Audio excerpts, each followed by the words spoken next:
Eh bien bonjour, je m'appelle Alexandre Gilibert, je suis artiste. Je suis invité aujourd'hui au château de Servières à exposer un cycle des dessins que j'ai commencé il y a 2-3 ans. Donc mes dessins qui sont présentés ici sont des formats assez importants, avec une technique relativement classique. C'est du pastel sec sur toile et sur bois, donc il y a différents supports.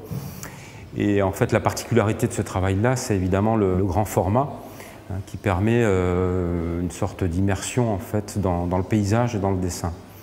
Il y a un point commun entre tous ces dessins, c'est leur origine qui part d'un texte d'un auteur américain qui s'appelait Henry David Thoreau, un auteur américain du 19e siècle. C'est un auteur un petit peu pionnier dans une démarche un peu engagée écologiste, et qui a vécu comme ça, loin de tout, dans le plus grand dépouillement, en pleine nature.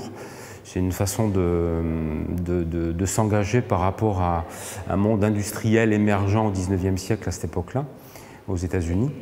Et je trouvais que cet isolement comme ça, cette relation très proche à la nature, c'était aussi un peu une métaphore de l'artiste, de la quête de l'artiste. Et que mon travail, il part aussi de déambulation dans la nature et que j'essaye d'en capter un petit peu des images, on va dire un peu particulières, qui sont liées aussi à une sorte de chaos finalement. C'est souvent des vues de friches comme ça, de points de vue très particuliers. Et la photo, préalablement, elle fait vraiment partie du processus. C'est-à-dire que je ne suis pas photographe, évidemment, mais dans un premier temps, quand je déambule dans la nature et quand je fais mes prises de vue, il y a déjà un premier travail de mise en ordre, de composition qui se fait en fait très clairement. Et que le paysage, c'est aussi une construction. C'est-à-dire que là, on a des vues de lieux qui sont complètement chaotiques, qui traitent finalement d'une nature désordonnée, sur laquelle on n'a pas véritablement de prise. Et le cadre photographique et le point de vue permet finalement d'en capter un petit peu l'essentiel et surtout, comme je le disais, de procéder véritablement à une mise en ordre.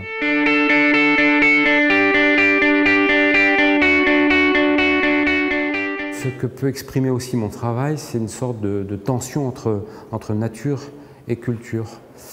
Et je trouve que la question de la nature vue à travers le paysage en art, c'est aussi parler d'une construction imaginaire et intellectuelle en fait.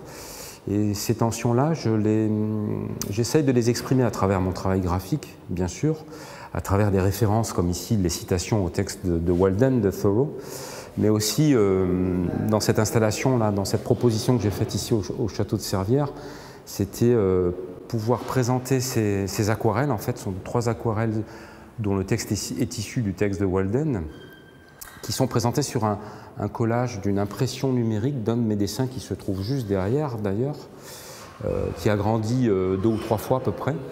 Et bon, ça m'intéressait de jouer comme ça sur un jeu de superposition d'images, mais aussi de trouble un petit peu visuel entre l'originalité, j'allais dire, des aquarelles et puis une reproduction photographique numérique d'un de mes dessins. Mes problématiques tournent aussi autour de ces constructions-là et autour de cette relation, encore une fois, à l'image et au statut de l'image.